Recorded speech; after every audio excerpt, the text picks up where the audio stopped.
తెలంగాణలో స్థానిక సంస్థల ఎన్నికలపై సంచలన వ్యాఖ్యలు చేశారు బీజేపీ రాష్ట్ర అధ్యక్షులు రామచంద్రరావు. రాజ్యాంగం 73, 74 సవరణ ప్రకారం ఎన్నికలు జరిపితేనే 15వ ఫైనాన్స్ కమిషన్ నిధులు రాష్ట్రానికి వస్తాయని తెలిపారు. 4000 కోట్ల నిధులు పెండింగ్ లో ఉన్నాయని, పంచాయతీ ఎన్నికలు నిర్వహించాల్సిన అవసరం ఉందని ఆయన అన్నారు. స్థానిక సంస్థల ఎన్నికల్లో అన్ని చోట్ల బీజేపీ పోటీ చేస్తుందన్నారు. పార్టీ పరంగా 42% రిజర్వేషన్లు ఇస్తామని కాంగ్రెస్ కన్నా ముందే బీజేపీనే ప్రకటించిందని పేర్కొన్నారు. కేవలం ఓటు బ్యాంకు రాజకీయాల కోసమే కాంగ్రెస్ పార్టీ బీసీ రిజర్వేషన్లు తెర మీదికి తెచ్చిందని రామచంద్రరావు ఆరోపించారు.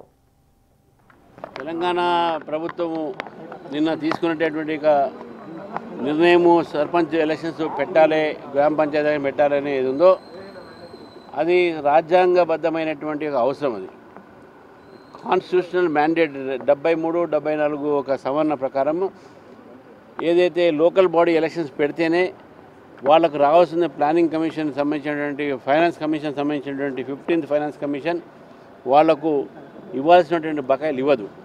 కాబట్టి 4000 కోట్ల రూపాయల దాకా ఈరోజు మన తెలంగాణ రాష్ట్రానికి లోకల్ బాడీ సంబంధించి రావాల్సిన అవసరం ఉంది.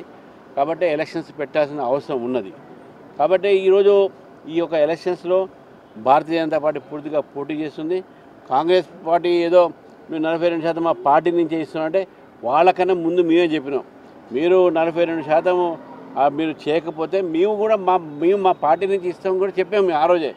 మీరు కామారెడ్డిలో బీసీ డిక్లరేషన్ పెట్టిన తర్వాత కేవలం బీసీలను ఓట్ బ్యాంక్ పార్టీస్ కోసము ఆ ఓటు కార్డు కింద వాడింది కదా. కామారెడ్డి డిక్లరేషన్ చేసిన దాంట్లో బీసీలకు మీరు చేసింది ఏమీ లేదు. వాళ్ళని కేవలం వాడుకోవడం